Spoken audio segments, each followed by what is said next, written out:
it has been a difficult 2 years from the pandemic. And while things are starting to ease up, nationwide, children, those most vulnerable, they're still feeling the effects. Yeah, we care so much about our kids. More than 140,000 children lost a primary caregiver because of COVID-19 last year. This could be parents, this could be guardians. But there are resources available across Northeast Florida and Southeast Georgia to help kids cope. Joining us now, Jennifer Martin with Community Hospice.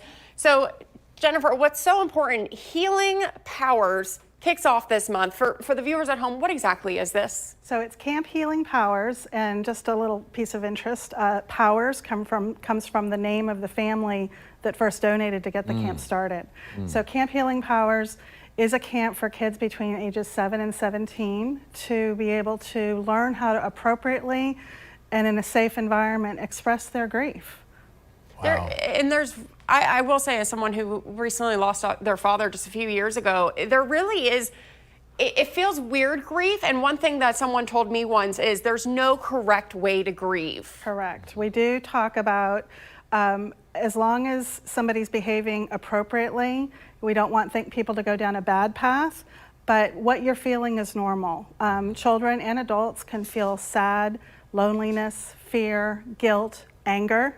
All of those are very normal, and what we strive to achieve is making sure the children have a way to properly express that in a positive manner. Yeah, and I can only imagine that being around other children who are in their shoes can do so much in that healing process, because they can talk to the experts and the counselors, but talking to someone their age who's also been there has got to do a world. Absolutely. The nature of the camp is putting kids in groups where they work on their activities together, where they share how they're feeling about their individual loss, but they're seeing across the table or across the room children that have also experienced loss. So that common feeling, that common reaction is what helps them feel not so alone sometimes as well. We've both worked with so many kids in tragic losses, and a lot of times you hear it, we're part of a club that no one wants to be a part of. Yeah. Right. It's true. It's true. And historically, when we've been able to do a weekend camp, those kids really bond. I mean, they're with each other for 2 solid days in the same group, doing all the activities, all the fun stuff. They're eating, they're sleeping in the same cabin together. So a lot of them make connections with each other after the camp and stay involved and stay in touch after. We're really hoping to be able to get back to that as well. Okay, so what's the difference? Because I know it's been put on hold because of the pandemic. This is the first time it's been back in more than 2 years. Right. What changes are families going to see? We decided this time to start out with a day camp. At the time that we have to make a decision to pursue camp, to start it, to try to launch it, we were still in a little bit of a spike, and we really didn't feel like families were going to feel comfortable allowing their kids to stay overnight with a bunch of strangers. So we decided to start off this first camp after 2 years with a day camp. A lot of the same activities. We're still going to feed the kids lunch. It's in the same environment. It's just a shortened version of our weekend camp with the same goals, the same activities, and hopefully the same outcomes. Anything matters. So how does it work for families at home who maybe, are seeing this, they want to join? Sure. All they need to do is reach out to us. We're getting close to the deadline, but we do still have room for some kids. They can call us at 904-407-7001. That's our bereavement department at Community Hospice and Palliative Care, and one of our counselors will reach back out to the family or the parent or the guardian, talk to them about a little bit more about what camp is, and schedule an assessment for the child. And the camp is April 23rd. It's at Marywood Retreat and Conference Center. It's a beautiful campus there right along the St. Johns River. I love going there. Finally, I just want to ask really quickly, is there a way for people to help out, Absolutely. to get involved? Absolutely. We are always looking for volunteers. Anybody interested in volunteering with our camp does go through our main volunteer area at Community Hospice and Palliative Care. Look for the volunteer link. Also, we can always use donations. This is fully funded by donations. Also at communityhospice.com if anybody wants to donate. So manpower, money, and send your kids to us. Anything you can do. Jennifer Martin, thank you so much for joining us this morning. Thank you for having me. We appreciate you and your entire team. Thank you so much. And we will be right back. Medical malpractice? Just call PENDAS. Offices, Jacksonville. Tired of uneven room temperatures? Got a room that's too hot and another too cold? Call the pros at J&W Heating and Air and get an AC checkup for only $47. Trust the experts to keep you comfortable all year round. Right here, right now. Brakes for less. If you have the squeal, we have the deal. We're not talking 2 wheels, all 4 wheels for $199. We are the brake experts in town. It's simple. All we do are brakes, and we get you in and out fast. Plus, everyone wins on Wednesday, where every brake job is 10% off. Don't forget, you get us your keys by 4:30. Your brakes are done today. Brakes for less. Set up an appointment online, give us a call, or just walk in. I'm constantly nodding because I know everything about furniture. But with the business side, I'm feeling a little lost. QuickBooks can help. An easy way to get paid, pay your staff, and know where your business stands. New business? No problem. Success starts with Intuit QuickBooks. It's so musty in here.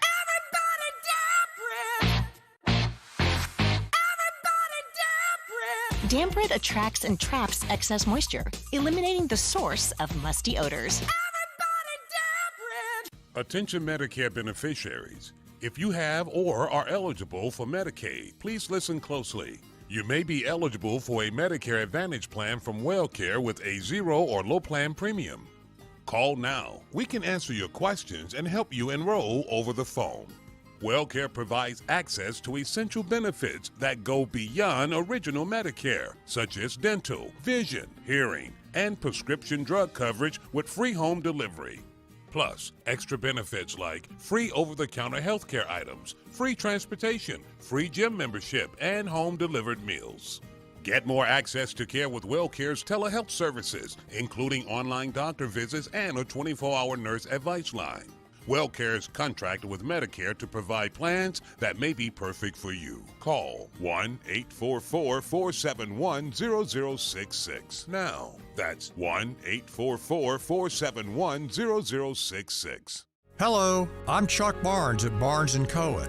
Glenn Cohen and I grew up in Jacksonville. We actually started first grade together at Hendricks Avenue Elementary School and then moved on to Landon Junior High. We both have deep roots in this community. Thousands of injured clients have trusted us with their lawsuits, and we hope you decide to do the same. Call us at Barnes & Cohen 346-HELP.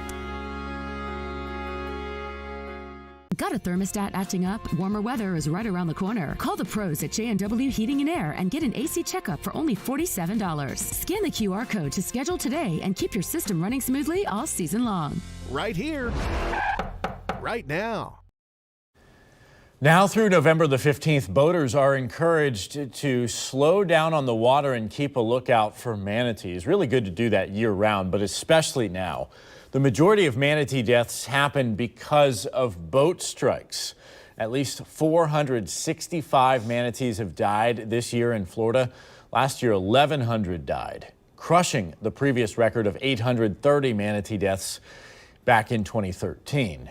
Joining us this morning to talk more about ways boaters can spot a manatee is Craig Miller, the curator of Mammals at the Jacksonville Zoo. Good morning to you. Good morning. How you doing? Doing well, doing well. So listen, we in Florida are so very lucky to have these giant marine mammals. They're so cool whenever you get to see them, no matter how many times you've seen them in the wild. I mean, it's certainly a miraculous experience right there. But they're in danger, and we've seen that specifically over the past several years. Yeah, absolutely. It's been a rough couple of winters for manatees, and especially talking about the unusual mortality event that's taken place in the Indian River Lagoon area of the intracoastal. And that's where the lack of seagrass down there has caused basically manatees to starve to death for the last 2 winters. And that's why the number of deaths has increased. Last year, for sure, like you said, was a record year. And unfortunately, this year is looking pretty bad. Hopefully not as bad as last year. Yeah, so certainly, Craig, we are looking into the issues with the lack of seagrass, with the environmental problems there. But something that is 100% preventable is us slowing down. We can make sure that we are careful when we're on the waterways. I mean, a lot of people just blow through these manatee zones. They don't care. They don't think about it. And that can cause so many deaths or just injuries, which are painful for these poor animals.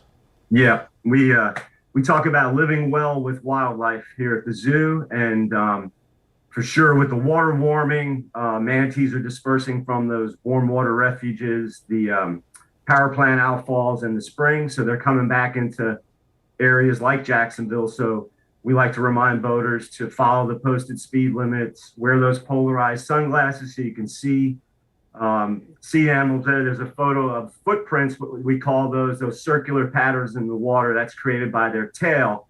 And since the water's not real clear, it's hard to see a manatee, but if you see those circular patterns in the water, there's a manatee close by. So keeping an eye out for sure is critical. And again, following those posted speed zones is just critical when you're out there boating. And there's a lot we can do, even if we're not boaters. Fishermen, take care of your fishing line, even when you're fishing from shore. And we have to figure out how to clean up our waterways for all wildlife, and for us, for people as well. We want to swim in clean water, so that's critical as well. It's always heartbreaking to see the manatees with those big gashes, the big slices through their backs, through their tails. I mean, you can only imagine how painful it is, and it's just not a good process there. I want to talk about the Jacksonville Zoo, because I know that your organization is very instrumental in rehabbing some of these injured and sick mammals. Yeah, we're proud to say we've released 28 animals, 28 manatees since we opened our Manatee Critical Care Center back in August of 2017.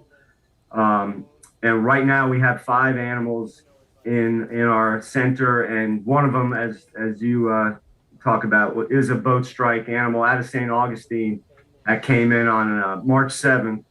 And she has multiple fractured ribs, collapsed lung, and we're keeping our fingers crossed because she's eating well. I see one on screen eating well right there. That's not her, but Craig Miller, thank you. Thank you.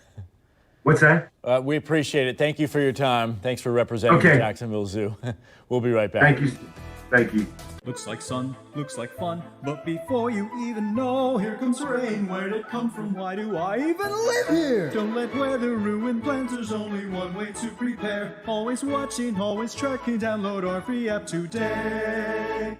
We want people to feel that when they call Harlan Harrell, they're calling Harlan